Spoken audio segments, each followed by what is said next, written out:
आप सभी लोगों को मेरा नमस्कार। जय श्री महाकाल, जय माँ काली। मैं आप सभी लोगों को और एक नए वीडियो में स्वागत करता हूँ।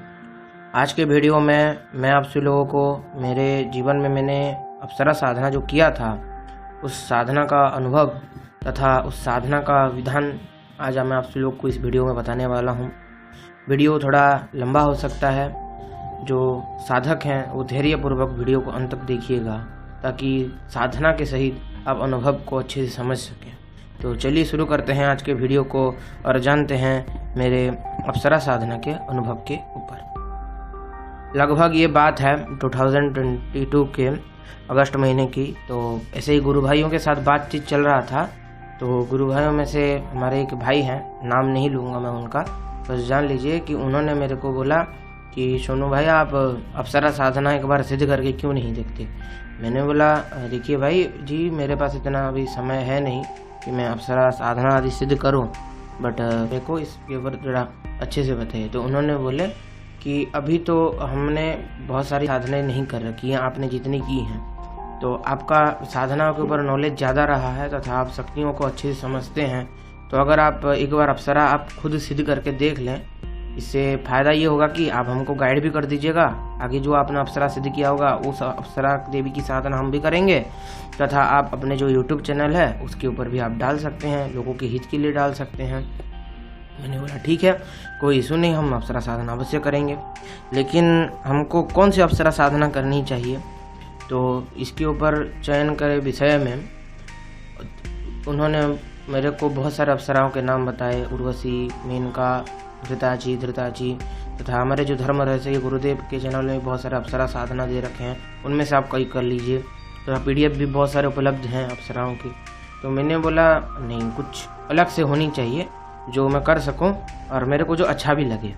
तो फिर उन्होंने बोला देखिए ऐसा तो कुछ है नहीं हमारे पास, आप एक काम कीजिए कि आपके जो कुल गुरु हैं उनसे आप कॉन्टैक्ट कीजिए। तब मैंने हमारे जो कुल गुरु हैं उनसे मैंने कॉन्टैक्ट किया। उन्होंने मेरे को कोलाचार में दीक्षा दिया था। तो उन्होंने बोला कि अप्सरा साधना करना है तो हमारे परंपरागत में एक साधना है, जिस साधना को करके तुम उसको सिद्धि कर सकते हो। तो मैंने बोला वो देवी कौन है आप, और कौन सी अप्सरा देवी हैं। तो उन्होंने बोला कि वो रंभा अप्सरा हैं, उनको मतलब हमारे जो गुरुदेव हैं उनके गुरु ने, यानी कि हमारे दादा गुरु ने साधना की थी उनकी। तो उनके विषय में बस पता है कि साधना की थी, सिद्ध हुई नहीं हुई, क्या था क्या नहीं एक्सेट्रा, हमको नहीं पता था इस विषय में। तो उन्होंने बोला कि ठीक है, ये आप साधना कर सकते हैं, ये साधना विधान हमारे पास उपलब्ध है। तो मैंने बोला ठीक है, आप कृपया मेरे को ये साधना विधान आदि प्रदान करे बोल के। तो उन्होंने बोला ठीक है। फिर हमने उनको कुछ दक्षिणा भेज दिया, उन्होंने वो साधना आदि दिए मेरे को और विधान आदि बता दिए। तो विधि विधान से उन्होंने बता दिया था। उस समय मेरा चल रहा था, मेरी जो इष्ट भगवती हैं माता महाकाली हैं, मैं उनका साधना में था उस समय। तो मैंने बोला मैं अभी तो बहुत लंबा साधना में हूँ, मेरा साधना बहुत लंबा खींचेगा, अभी तो ख़त्म होने से रहा, क्योंकि 3-4 साल का साधना है, ऐसे तो ख़त्म होगा नहीं। तो उन्होंने बोला कि चिंता ना कीजिए, इसके अंदर भी आप ये साधना को आप करके देखिए एक बार और अवश्य आपका ये साधना फलीभूत होगा। तो मैंने बोला ठीक है गुरुदेव, आपकी इच्छा जैसी है। तो मैंने शुक्ल पक्ष का एक शुक्रवार का दिन था, शुक्रवार के दिन से मैंने साधना शुरू किया।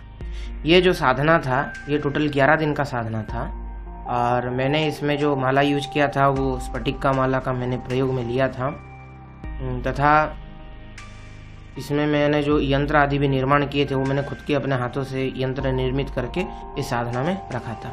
साधना का समय जो था वो मेरा रात का था कि सुबह सुबह मैं माँ काली की साधना ख़त्म कर देता, दोपहर तक शाम तक, और फिर मैं रात होने के बाद मैं बैठ जाता 6-7 बजे। पर डे मेरे को कितना माला करना था और मंत्र जो था वो दशाक्षर मंत्र था और दशाक्षर मंत्र रंभा जी का था वो, और बहुत सारे विधान भी थे उसमें। तो मैंने वो सारे विधान को धीरे धीरे कंप्लीट किया, पढ़ा मैंने अच्छे से और मैंने करता गया। पहले दिन का साधना का मेरा जब मैं बैठ गया विधिपूर्वक मैंने पूजन आदि संपन्न नहीं किए, जैसे उसमें निर्देश था कि साधना में इस प्रकार से ही पूजन करना है। तो विशिष्ट पूजनों को संपन्न करने के बाद फिर मैंने जो देवी का पूजन किया, देवी का पूजन आवाहन किया, आवाहन करने के बाद पूजन किया, पूजन करने के बाद विधिपूर्वक मैं उधर बैठ गया और जाप पे शुरू कर दिया, जाप माला पे। तो जैसे ही मैंने जाप शुरू किया, अचानक से मेरे को ऐसा फील हुआ कि मेरे जो शरीर है, जो उष्णता होती है शरीर की, वो उष्णता ना होके मेरा शरीर अब ठंडा पड़ने लगा है। मेरा पैर ऐसे लग रहे थे कि मेरे पैर बर्फ़ में रख दिए गए हैं, इस तरह से मेरे को फील हो रहा था। तो इसके ऊपर मैंने ज़्यादा ध्यान दिया नहीं, क्योंकि कई बार साधनाओं में मंत्र की ऊर्जाओं के वजह से इस प्रकार का अनुभव होता है। मेरे को कई बार इस प्रकार का अनुभव प्राप्त हुआ है, इसलिए मैं इसके ऊपर ज़्यादा पढ़ता हूँ नहीं। तो इतना होने के बाद अब मैं साधना ख़त्म किया। साधना ख़त्म करते करते मेरे को कम से कम 12:30 बज गए थे। साधना ख़त्म किया, 15-20 मिनट ध्यान किया। उसके बाद मेरे को नींद भी आ रहा था, तो जैसे तैसे करके ध्यान किया और मैं उठ गया और फिर सोने चला गया। सोने में जब मैं सो गया तब मैंने एक सपना देखा कि मैं हमारे घर के जो पीछे वाले बगीचे में मैं बैठा हूँ। हमारे घर के पीछे बगीचा है, उधर मैं बैठा हूँ और मेरे सामने काली माँ की एक प्रतिमा है और मैं उसके आगे मैं कुछ यंत्र के ऊपर पूजाएं कर रहा हूँ। अचानक से मैं देखता हूँ कि अचानक से एक स्त्री आती हैं और वो मेरे को रोक देती हैं। मैं उनका शक्ल देख नहीं पाता हूँ, बस गले तक मैं देखा, उनका शक्ल मेरे को याद भी नहीं रहता है और सपना टूट जाता है। तो ये मेरा पहले दिन का अनुभव रहा था। तो उस उठने के बाद मैं फिर जैसे मेरा नित्य कर्म सुबह का होता था, मैंने कंप्लीट किया। फिर दूसरे दिन का साधना में मैं फिर शाम को बैठ गया। दूसरे दिन की साधना जब मेरी चल रही थी तो मेरे को अचानक से एक विस्फोट का आवाज़ आया। विस्फोट मतलब जैसे लगा कि कान के नीचे किसी ने बम फोड़ दिए हों। मैंने बोला इतना तो मतलब अभी तो सीजन भी नहीं है कि अभी कोई आके मतलब घर के चारों तरफ बम फोड़े, या फिर हमारे इधर कोई ऐसा त्यौहार भी नहीं है कि जहाँ पे बम पटाखे जलाए जाएँ। तो ऐसा हुआ कैसे? तो मैं अचानक से डर गया और उस दिन ना ही मेरा ध्यान हो पाया अच्छे से। बस जैसे तैसे करके मैंने माला कंप्लीट किया और उठ गया। और उठने के बाद मैं फिर खाना खा के सो गया। ये उस दिन मेरे को मतलब बम फोड़ने की आवाज़ की वजह से मेरे को मतलब मन विचलित हो गया और कम से कम उस दिन मेरे को बज गए थे 1:45 तक हो गए थे जाप ख़त्म करते करते। तो उस दिन जब मैं सो गया, सोने के बाद मेरे को एक सपना आया और सपना में मैं देख रहा हूँ कि मैं जहाँ पे साधना करता हूँ वहाँ पे बैठा हूँ और कोई एक स्त्री है जो दूर से खड़ी है और बोल रही है, तुम ऐसे कैसे कर दोगे तो चलेगा, साधना तुमने उठा ली है, महाकाली भगवती की साधना के अंदर तुमने मेरी साधना उठा ली है, ऐसे तो चलेगा नहीं। तुम अगर ध्यान नहीं करोगे, सही तरीके से साधना नहीं करोगे तो सिद्धियाँ मिलेगी कैसे? सही तरीके से साधना करो, नहीं तो सिद्धियाँ तुमको मिलने से रही। जो अच्छे से साधना करो, ऐसा नहीं चलेगा। बल्कि उसने बोला, मैंने उनको पूछा कि आप कौन हैं? तो वो अचानक से मतलब मेरा सपना टूट गया और मैं उठ गया। देख रहा था सुबह के 3:30 हो रहे थे। मतलब लगभग मैं बोलूँ आपको कि मैं 2 से 3 घंटे ही सो पाया और उसके बाद मेरे को टोटली नींद ही नहीं आई। मैंने देखा कि बज गए हैं, अब तो समय हो ही गया है, तो उठ गया और पूजा वूजा उस दिन जल्दी ख़त्म हो गया, क्योंकि मैं इतना जल्दी उठता हूँ नहीं। उठ गया था और नींद भी नहीं आ रही थी, तो मैं जाकर नहा धो के पूजा आदि ख़त्म कर लिया और बैठ गया मेरी जो साधना में। साधना के इस दिन क्या हुआ कि इस दिन मैंने 3:30 तो उठ गया। क्या होता है कि मैं सप्तशती का भी संकल्प साथ में लेके चलता हूँ कि हाँ नित्य रूप से सप्तशती पाठ करूँगा। जिस दिन हो सका पाठ करता हूँ, नहीं तो नहीं हो सका तो जिस दिन मतलब समय मिले मैं पाठ करता रहता हूँ। तो अब इस दिन मेरे को समय हो गया था पाठ करने का, मैंने सप्तशती पाठ कर लिया। पाठ करने के बाद रात को मैं साधना में बैठ गया। साधना में बैठने के बाद लगभग 15-20 मिनट हुए होंगे, आधा घंटे का करीबन हुआ होगा, क्योंकि मेरा ये साधना लगातार 2-2.5 घंटे तक चलता था। ओके, साधना में बैठने के बाद मेरे को अचानक से ठंडी हवाएं लगने लगी। तो मेरे जो उत्तरी होता है, जो कंधे पे मैंने गमछा डाल रखा होता है, वो उत्तरी को मैं निकाल के मैं ओढ़ देकर और उसके बाद फिर मैं जाप करने पे कंटिन्यू किया। तो उस दिन फोकस करके मैं जाप कर रहा था। अचानक से मेरे को एक शब्द सुनाई दिया, जैसे कि बोल सकते हैं कि कोई ऐसे रस्सी है और रस्सी को ज़ोर ज़ोर से ऐसे पटक रहा है कोई। तो मैंने साधना का मतलब ज़ोर से जैसे आवाज़ आया तो मैंने जाप थोड़ा रुक दिया और बोला कि बाहर कौन है, जबकि समय हो रहा था 11:30 के करीबन। तो इतना में कोई उधर से उत्तर भी नहीं दिया और मैंने बोला अरे होगा यार। मेरा जो चाचे लोग हैं, चाचा के जो हैं, मेरे जो चाचा हैं, उनका जो बेटा है वो भी खेलता रहता है, अभी बच्चा है, तो मैंने बोला यार वो खेलता रहता होगा, अब रहने देते हैं। जब आज कंटिन्यू किया मैंने, तो जब उस दिन रात मैं सो ही नहीं पाया, लगा जो साधना ख़त्म किया उस दिन रात को मैं सो ही नहीं पाया खाना खाने के बावजूद। मैं रात भर मतलब ऐसे देखता रहा, छत के ऊपर चारों तरफ देखता रहा। 3:30 होने को आए, फिर मैं निकल गया पूजा के लिए, और फिर उस दिन भी मैंने सप्तशती कर ली। तो इस तरह से मेरा लगातार 7वां-8वां दिन तक चला गया। 7वें-8वें दिन मैंने अनुभूति किया कि मेरे साइड में मतलब ऐसे कोई चल के गया है। तो जैसे ही चल के गया है तो वो जो चलने की मतलब सरसराहट थी, चलने इंसान जब चलता है तो वो उसके पैरों से मतलब हल्का सा आवाज़ आता है थप थप करके, तो वो थप थप की आवाज़ मैंने सुनी।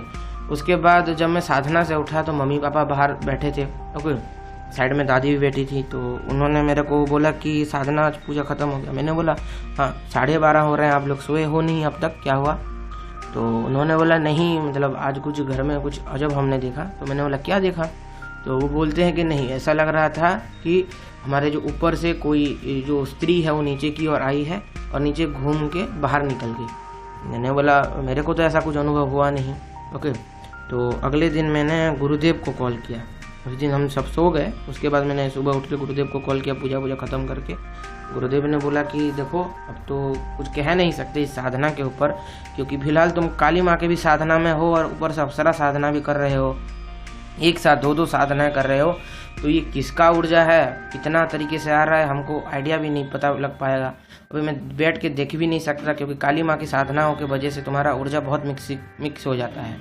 तो मैंने बोला ठीक है अब क्या किया जाए, आगे बताइए। तो उन्होंने बोला अब आगे कुछ नहीं कर सकते, साधना कंप्लीट करो। 11वें दिन, अब 8वें-9वें दिन का ये बात था। इसके बाद मैंने साधना 2 दिन किया। 2 दिन का कुछ ज़्यादा अनुभव रहा नहीं। 2 दिन 9वें या फिर 10वें दिन मैं मतलब अपने किचन में था और किचन में कुछ कर रहा था और मेरा हाथ कट गया। तो जैसे ही हाथ कट गया मेरा मतलब खून आना चाहिए था, बट खून नहीं आया, लेकिन मतलब बहुत तीव्र तरीके से दर्द हो रहा था। मैंने ये चीज़ मतलब एक अनुभव में रहा कि जहाँ पे खून आना चाहिए था खून नहीं आया, तथा मतलब बहुत ज़ोरों से हाथ दर्द करने लगा। और वो दर्द छोटा सा कट लगा था, ज़्यादा बड़ा कट भी नहीं था, लेकिन बहुत छोटा सा कट भी मेरे को इतना दर्द दे रहा था कि मतलब मानो कि मतलब किसी ने मेरी हड्डियाँ तोड़ दी हों उस जगह की। मैंने बोला अरे भाई कुछ हो गया ऐसे लगता है। फिर पापा ने उधर टेप वेप किया मेरा मतलब हाथ को उस जगह पे मतलब बैंडेज किए और फिर मैंने उस दिन का भी साधना कंप्लीट किया। अब आ गई थी 11वें दिन की बात। 11वें दिन साधना कर रहा था, लगभग रात के 11:30 हो चुके थे। 11:30 होते होते मेरा जो कुछ 10-11 माला ही बचे थे, और 10-11 माला जैसे बचे थे मेरा आँख खुल गया और मैं देख रहा हूँ चारों तरफ। मेरे को एक अजब प्रकार की चीज़ लग रही है कि मेरे को अंदर से एक घबराहट सी महसूस होने लगी कि कुछ हो जाएगा क्या मेरे को बोल के। तो जैसे ही घबराहट सी होने लगी मैंने मतलब थोड़ा आँख खोल के चारों तरफ देखा तो कुछ था नहीं, सब प्लेन है। दीपक भी अच्छा जल रहा है, जो गाय के घी का जो दीपक मैंने जलाया था वो भी अच्छा जल रहा है, चारों तरफ बहुत अच्छा है वातावरण। तो मैंने बोला ओके ठीक है कोई इशू है नहीं, अब देखा जाए अब क्या किया जाए। तो फिर उसी क्षण मैंने एक चीज़ देखा कि अचानक से दीपक की जो बाती थी थोड़ी ऊपर की ओर उठने लगी, और जैसे ही वो ऊपर की ओर उठने लगी अचानक से एक तीव्र लाइटिंग हुई और गायब हो गई। जैसे तीव्र लाइटिंग हुई और गायब हो गई मैं चौंक गया और मेरे हाथ से माला छूट गया। और जैसे ही माला छूट गया मैं मतलब हक्का बक्का रह गया कि ये मेरे साथ अब हुआ क्या। तो मैंने बोला अब ये हुआ क्या है, मेरे को पता भी नहीं चला। लाइटिंग हुई मतलब एक तेज सी रोशनी आई, ओके, और मैं आंख बंद कर लिया, हाथ से माला छूट गई और वो कुछ क्षण रही और गायब हो गई। और मैंने बोला अरे बाप रे ये हुआ तो हुआ क्या, मेरे को कुछ समझ आया नहीं। ये प्रत्यक्षीकरण हुआ, देवी जी तो आई भी नहीं, मतलब आना चाहिए तब कहते थे गुरुदेव ने 11 दिन में साधना सिद्ध होगा, ये तो हुआ भी नहीं। मैंने बोला चलो ठीक है देखा जाए अब क्या किया जाएगा, अब गुरुदेव को बताएंगे क्या हुआ क्या नहीं। तो फिर मैं उठा और साधना आदि तो था, तो उसके बाद मैंने यज्ञ किए। उस समय अप्सरा देवी का जो साधना उस दिन पूर्ण हो रहा था तो यज्ञ किए। यज्ञ करने के बाद मैं चला सोने, खा पी के सो गया। मम्मी ने मेरे लिए रोटी रख दिया था। तो उस दिन मैंने एक चीज़ महसूस की कि जब मैं खा रहा था रोटी, तो जो रोटी का स्वाद था, हालांकि रोटी थी और आलू की सब्जी थी, आलू और गोभी की सब्जी थी। तो वो रोटी और आलू और गोभी की सब्जी में मतलब टेस्ट कुछ अजब सा ही आ रहा था। ऐसा लग रहा था कि वो नमकीन था जबकि वो मेरे को मीठा प्रतीत हो रहा था। मैंने मम्मी को भी बोला सोते वक्त कि मम्मी तुमने मतलब मीठा मीठा लग रहा हो क्या, उसमें चीनी भी नहीं लगा के कुछ नया डिश बना दिया क्या? मम्मी बोलती है ऐसा नहीं है, सबने खाया, सबको नमकीन लगा है, तुमको कैसे ये मीठा लगा है? मैंने बोला पता नहीं। तो बोलते हैं देख तुम्हारा मुंह का टेस्ट वेस्ट इधर उधर हो रहा है क्या, खाते पीते तो नहीं हो। मैंने बोला ठीक है मम्मी जी देखा जाए आगे। तो जैसे ही मैं सो गया उसी रात को जो देवी रंभा थी उन रंभा देवी का मेरे को स्वप्न में दर्शन हुआ पूर्ण रूप से। तो स्वप्न में दर्शन के बाद देवी के साथ बातचीत हुआ और लगातार उस दिन से लगातार 7-8 दिन तक लगातार देवी के साथ मेरा बातचीत हुआ था। उस बातचीत में देवी ने बहुत सारे तंत्र साधनाओं के रहस्य, अप्सरा साधना रहस्य आदि खोले थे। वो रहस्य कभी मैं इस वीडियो के बाद आप सभी लोग को बताऊंगा। तो इसी प्रकार था मेरा रंभा अप्सरा देवी का साधना का अनुभव।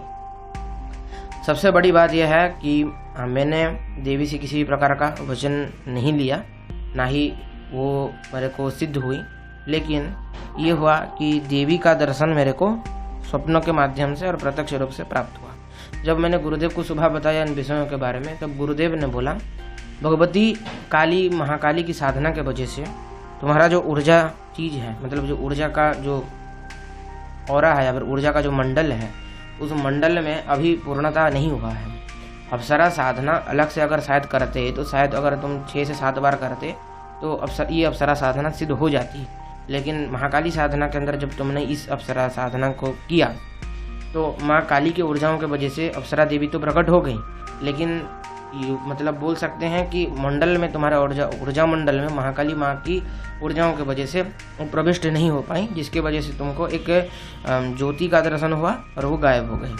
तो कहीं ना कहीं ये सब कुछ भगवती का ही आदेश था तुमको करवाने का, और जन कल्याण का एक रास्ता था। तो सही रहा, तुम भगवती की कृपा की पात्रता पे रहे हो, इसीलिए कहीं ना कहीं तुमको एक अनुभव भी हुआ।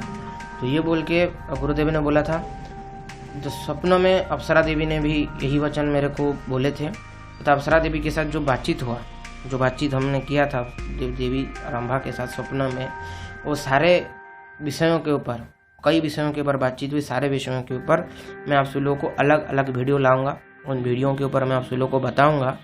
तो यही था मेरा अप्सरा साधना का अनुभव। अब हम बात करते हैं रंभा देवी अप्सरा के साधना के ऊपर। देखिए, रंभा देवी अप्सरा का जो साधना है वो मैंने PDF रूप में प्रिपेयर कर दिया है सभी साधकों के लिए। उसमें मैंने 2 साधनाएं दे रखी हैं। यंत्र के साथ माला संस्कार की विधि दे रखी है, उसमें यंत्र निर्माण प्राण प्रतिष्ठा विधि दे रखी है। उसमें मैंने दुर्गा सप्तशती, सिद्ध गुंजिका तथा महाकाली आकर्षण प्रयोग आदि उसमें मैंने दे रखे हैं। जिन लोगों को अप्सरा साधना सिद्ध नहीं होता, उन प्रयोगों को करके वो अप्सरा साधना सिद्ध कर सकते हैं। आप लोग बहुत लोग होते हैं कि अप्सरा साधना दे देते हैं लेकिन यंत्र माला के आदि के ऊपर नहीं बताते। मैंने उस PDF में यंत्र माला आदि के ऊपर डिटेल्स में बता रखा है, किस तरह से यंत्र निर्माण होगा, किस तरह से माला का निर्माण किया जाएगा, माला पूजन क्या होगा। अप्सरा पूजन आदि तक लोगों को नहीं आते, अप्सरा पूजन के ऊपर मैंने डिटेल्स में वर्णना कर रखे हैं। मंत्र आदि के साथ मैंने उधर अप्सरा पूजन विधा को मैंने वर्णित किया है। आपको कहीं भी मतलब अलग तरीके से किसी से सीखने की आवश्यकता नहीं पड़ेगी अगर आप लोग ये PDF लेते हैं। PDF का जो सैंपल्स हैं मैं आप सभी लोगों के स्क्रीन के सामने डाल दूंगा, आप सभी लोग देख सकते हैं। अगर आप सभी लोगों को रंभा देवी अप्सरा का साधना करना है, क्योंकि ये पूर्णतः प्रमाणिक साधना है, हमारे गुरु मंडलों के द्वारा ये दिया जा रहा है। तो इन गुरु मंडलों के आदेश के अनुसार तथा जन कल्याण के हित से मैंने ये साधना का PDF निर्माण किया है। मैंने जैसे पहले ही बोला, सैंपल आप सभी लोग के स्क्रीन के सामने चलते रहेंगे, आप सभी लोग देख सकते हैं अभी भी। ओके, तो अब जानते हैं कैसे ये साधना प्राप्त आप मेरे से कर सकते हैं। डिस्क्रिप्शन में और पिन कमेंट में मेरे टेलीग्राम ग्रुप का लिंक होगा, जाके ज्वाइन कीजिए। उधर जाके आप एडमिन्स को या फिर मेरे को ओनर को पर्सनल मैसेज कीजिए, वो आपको QR कोड भेज देंगे। QR कोड भेजने के बाद आपको इस जो अप्सरा साधना का दक्षिणा जो रखा गया वो 2100 रुपये रखा गया है। 2100 रुपये आप पेमेंट कीजिए। पेमेंट के बाद आप स्क्रीनशॉट दीजिए। स्क्रीनशॉट देने के बाद आपको अप्सरा साधना का PDF भेज दिया जाएगा। जब आपको PDF भेज दिया जाएगा, आप पढ़िए, जो आपको समझ ना आएगा आपको फिर वीडियो कॉल पे लेके आप सभी साधकों, जो भी साधक लेंगे उनको समझा दिया जाएगा साधना के A to Z के ऊपर। मैं आपको गारंटी के साथ कहता हूँ, इतना डिटेल्स में आपको कोई भी PDF नहीं देगा। पूजन विधा से लेकर अप्सराकर्षण विद्या तक मैंने पूर्ण तरीके से दे रखी हैं। मैंने दो साधनाएं दे रखी हैं, दो मंत्रों की साधना दे रखी है, 2 अप्सरा साधना दे रखी है, एक ही रंभा देवी की ही 2 मंत्रों की साधना दे रखी है।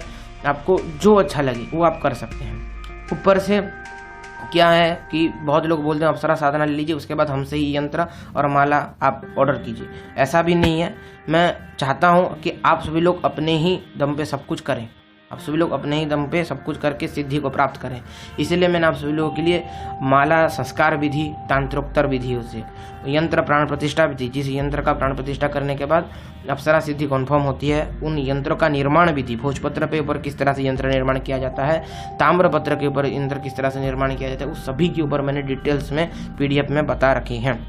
जो भी साधक लेना चाहें, जैसे मैंने बताया, डिस्क्रिप्शन में और पिन कमेंट में टेलीग्राम ग्रुप का लिंक है, जाके ज्वाइन कीजिए उधर से, और उधर से आप फिर मेरे से अप्सरा साधना का PDF प्राप्त कर सकते हैं पेमेंट करने के बाद। PDF का प्राइस 2100 रुपये रखा गया है। इसीलिए रखा गया है इतना प्राइस, मैं नहीं चाहता ये साधना किसी ऐसे ही व्यक्ति के हाथों पड़ जाए, जिस व्यक्ति के हाथों पड़ने के बाद ये साधना मतलब फिर ध्वस्त हो जाएगा, साधना का प्रभाव कम जाएगा। इसलिए योग्यतर व्यक्ति ही आएंगे, क्योंकि प्राइस थोड़ा है तो ज़्यादा है, तो योग्यतर व्यक्ति आएंगे, और वही व्यक्ति आएंगे जिन लोगों को सच में करना होगा। तो इसीलिए मैंने इसका थोड़ा प्राइस हाई रखा है, तथा ये मेरा खुद का किया हुआ साधना है, इसीलिए भी प्राइस हाई है। सिद्ध साधना है, मैंने खुद इसको प्रमाण देखा है इस साधना का, तो हाई ही है। तो इसी तरह से ये साधना है, आप सभी लोग चाहें प्राप्त कर सकते हैं। तो जैसे मैंने बोला, आप सभी लोग उस तरह से अगर चाहें तो मेरे से ये साधना प्राप्त कर सकते हैं। तो यही था कुछ आज का वीडियो। अगर आप सभी लोग को अच्छा लगता है, लाइक करें, शेयर करें, सब्सक्राइब करें। जो लोग नए हैं, सब्सक्राइब करके घंटी वाला बेल आइकन ऑल पे सेट करें, ताकि मैं जो भी वीडियो अपलोड करूं उसका नोटिफिकेशन आप सभी लोगों तक पहले पहुंच जाए। तो आज के लिए था इतना ही। सभी को मेरा नमस्कार। जय श्री महाकाल, जय माँ काली। मिलता हूँ आप सभी लोगों को और एक किसी नए वीडियो में।